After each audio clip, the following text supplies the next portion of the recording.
Here are celebrities who were exposed for lying about their past and caught red-handed.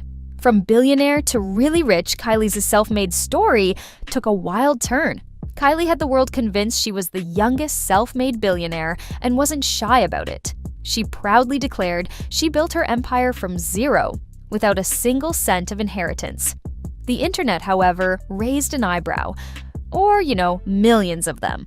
People pointed out the obvious. Growing up on reality TV, having a famous last name, and launching a brand with built-in global recognition isn't exactly the rags to riches tale she was selling. The backlash was loud, and Kylie later admitted she did have help. But then came the real twist. Forbes, the same people who gave her the title, took it back. Turns out, when she sold part of her company, financial documents revealed her business wasn't as massive as claimed. Forbes claimed her team of inflating numbers, and suddenly, Kylie went from billionaire to, still insanely rich. Just not that rich. She denied everything, of course, but hey, if you're gonna flex, at least make sure your bank statements aren't playing make-believe. Ariana says she manifested success, but was it really just privilege in disguise? Ariana loves to talk about manifestation. She even sang about it, because apparently, if you hum the right tune, fame just falls into your lap. She once told Jimmy Fallon she had a weird manifesting gift and claimed she magically willed herself into auditioning for Nickelodeon at age 4. But hold up, let's look at the receipts. That famous national anthem performance when she was 8? Her parents were season ticket holders, so she wasn't exactly plucked from obscurity. And speaking of her parents, her mom was the CEO of a high-powered company, and her dad ran a successful design firm. Translation, Ariana wasn't just a talented kid with big dreams. She had a golden elevator to stardom. People called her out for making it seem like she simply thought her way into fame when, in reality, she had some serious connections. Manifestation is cool and all, but let's be real. When your starting point is VIP access, the universe isn't doing all the heavy lifting. Victoria said she was working class, then David exposed her in the funniest way possible. Victoria proudly claimed in the Beckham documentary that she grew up working class. It was all very heartfelt until David casually popped his head in and asked, "Be honest, what car did your dad drive you to school in?" Victoria tried to dodge the question, insisting she was being honest. But David wasn't letting this one slide. After a little back and forth, she finally admitted, "Okay, in the 80s, my dad had a Rolls Royce." And just like that, her working class story crashed faster than a bad reality show. Because, let's be real, no one associates a Rolls Royce with humble beginnings. Twitter had a field day, roasting the idea that she was out here struggling while rolling up to school in a luxury car. Look, Victoria did work hard to make a name for herself, but let's not pretend she was raised on instant noodles and thrift store finds. If your version of working class includes a chauffeur, we need to redefine some things. Lana says she grew up poor, but the internet says, girl, be for real. Lana has really leaned into the whole tragic, small-town girl with no money aesthetic. In a since-deleted Instagram video, she claimed she was bullied at her elite boarding school for being white trash from Lake Placid, and that her family had absolutely no money. But the internet had questions. For starters, her father was a millionaire who financially supported her music career. Lana denied this, calling a 2012 article about it tabloid psycho untrue. But still, before her dad struck gold with his internet business, he was working in advertising, making designer furniture, and dabbling in real estate. Her mom? A teacher. Their wedding was even announced in the New York Times. Look, maybe she wasn't as rich as her classmates, but calling herself completely broke? That's a stretch. Fans have pointed out that her background sounds more comfortable middle class than hard knock life. Lana may be the queen of melancholic storytelling, but when it comes to her past, she might be romanticizing things just a tiny bit. Ian Ousley got cast as Sokka, but the internet cast doubt on his ancestry. Ian landed the role of Sokka in Avatar: The Last Airbender, a show meant to highlight Indigenous and Asian representation. His manager's bio proudly stated that Ian is mixed race, Native American, and a Cherokee tribe member. Sounds legit, right? Well, not exactly. internet detectives quickly noticed that Ian's name didn't appear in any of the 3 federally recognized Cherokee tribes.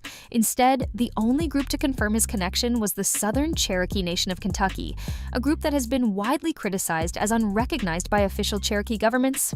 Yikes. This revelation set off a firestorm online, with people demanding that Netflix get the facts straight about his ancestry. A petition even called for transparency in Indigenous casting. Meanwhile, Ian has stayed very quiet on the matter, leaving fans to debate whether he was misunderstood or just misrepresenting. One thing's for sure, when the truth finally bends into shape, it'll be interesting to see where it lands. Kelsey Asbille landed a major role playing a Native American woman, but the real plot twist was her ancestry claims. Kelsey is best known for playing Monica on Yellowstone, a character deeply connected to Native American culture and activism. In interviews, she mentioned having Chinese, European, and Cherokee heritage, though she admitted she didn't grow up in a Native community. However, her casting sparked backlash when the Eastern Band of Cherokee Indians stated they had no record of her as a member or even as a descendant. This raised questions about her claims, especially since the New York Times had previously reported her Cherokee background. The drama only intensified when Salto actor Adam Beach called for a boycott of the show, arguing that actual Native actresses should be cast in these roles rather than those whose ancestry was questionable. Despite the backlash, Kelsey has never directly addressed the tribe's statement. But let's be real, if you're going to claim a connection to a culture, you might want to make sure the culture claims you back. Meghan Markle claimed she knew little about the royal family. Turns out that might be the real fairy tale. When Meghan sat down for her engagement interview, she insisted she didn't know much about the royals, but friends quickly disputed that, saying she had always been fascinated by them and even planned to move to London before meeting Harry. Then there was her Oprah interview, where she claimed she grew up as an only child. Her half-sister Samantha was quick to shut that down, pointing out that they shared the same father. Meghan's team later clarified that her statement was more about how she felt growing up. Her wedding story also had a rewrite. She once claimed she and Harry secretly married 3 days before their grand royal wedding, only for official records to prove that wasn't the case. Even the name of their daughter Lilibet came under scrutiny, with sources claiming the late queen wasn't actually asked for permission. At this point, Meghan's story has had more rewrites than a Hollywood script. But hey, at least she's keeping things entertaining. Robert Pattison lies so much in interviews, even he probably doesn't know what's true anymore. From clown chaos to fake careers, Robert has mastered the art of saying whatever sounds entertaining. In 2011, he told the Today Show he saw a clown die in a fiery circus accident. Later, he admitted he made it up because his real circus experience was too boring. Then there's the stalker incident. He once claimed a woman followed him everywhere in Spain, so he took her out to dinner and bored her so much she left. Turns out that never happened either. He also convinced the world he never washed his hair, but crew members on New Moon called his bluff. And don't even get started on his supposed career as a women's hand model. His own mom shut that one down on Jimmy Kimmel Live. At this point, Robert's interviews are basically an improv routine. Honestly, it's kind of impressive. If acting ever dries up, at least he's got a solid backup as a professional storyteller. 2024 was full of drama. From lying about their upbringing to promoting unsafe products, here's our list of celebrities who were caught lying on camera in 2024. Now, starting off strong, we have Diddy. Now, the question is, what didn't he lie about this year? Sean P. Diddy Combs has been arrested and indicted on federal charges. Well, I'm going to talk about his incident with his ex, Cassie Ventura. Cassie came out with a lawsuit against Diddy for all the times he mistreated her and took advantage of her. I think everybody's entitled to, having that moment, I guess. In November of 2023, Cassie filed the lawsuit, and at the time she said, "After years in silence and darkness, I'm finally ready to tell my story and to speak up on behalf of myself and for the benefit of other women." Cassie is finally speaking out following her allegations against Sean Diddy Combs. With the expiration of New York's Adult Survivors Act fast approaching, it became clear that this was an opportunity to speak up about the trauma I have experienced and that I'll be recovering from for the rest of my life.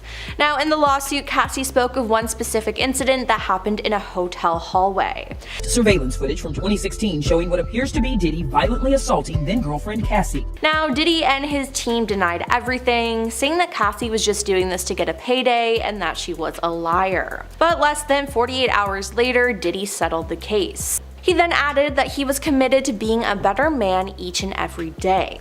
Was this the truth though? No. It seemed like he was only apologizing because he got caught, not because he was actually sorry.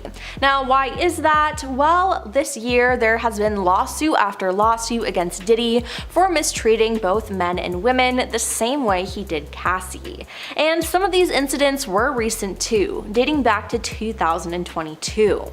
Now, thankfully, after his so-called apology, people did not believe it and were disgusted with him. They criticized Diddy for only apologizing now that the evidence has finally come out. After all, it was alleged that he paid $50,000 to keep the CCTV footage from the incident.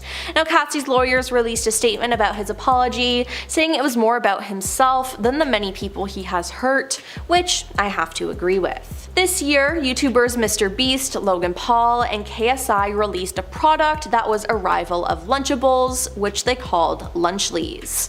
Now, Lunchley came in 3 flavors: pizza, turkey stack'ems, and nachos. They all contain one of MrBeast's Feastable chocolate bars, along with a small bottle of Prime, Logan, and KSI's hydration drink. Now, Lunchley was framed as a slightly healthier alternative to Lunchables when it first launched, but those claims were quickly challenged by creators Rosanna Pattison and Dr. Mike. Now, other creators called them out, and there was a lot of back and forth between the trio defending their product, while others were dissing it. But the real controversy appeared when people were receiving their Lunchleys filled with mold.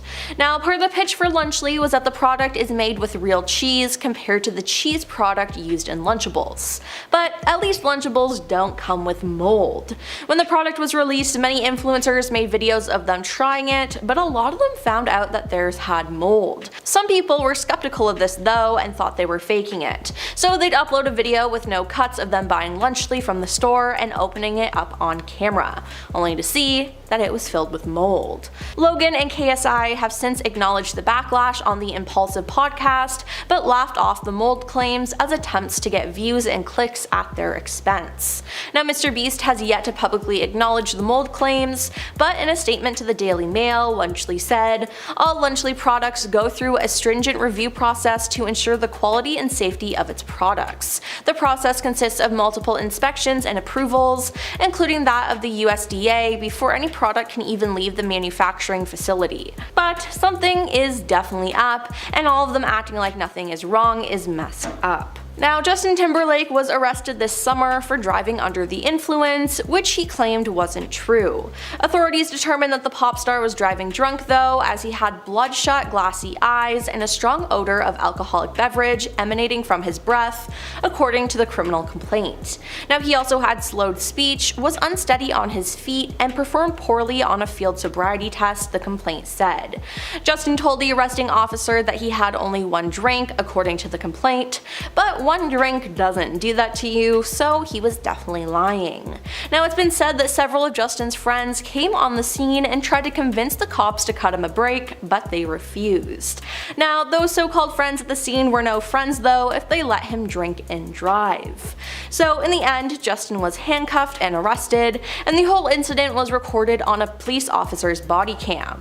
Now, all I gotta say is though, release the footage. Now, at the time of his arrest, Justin was quoted as saying, "This is going to ruin the tour," as he had been on tour in North America. Since then, Justin has pleaded not guilty to his charges, but from the sound of things, he put his and other people's lives in danger. Jennifer Lopez has been in a lot of hot water this year regarding her divorce with Ben Affleck, her association with Diddy, and her new projects that came out.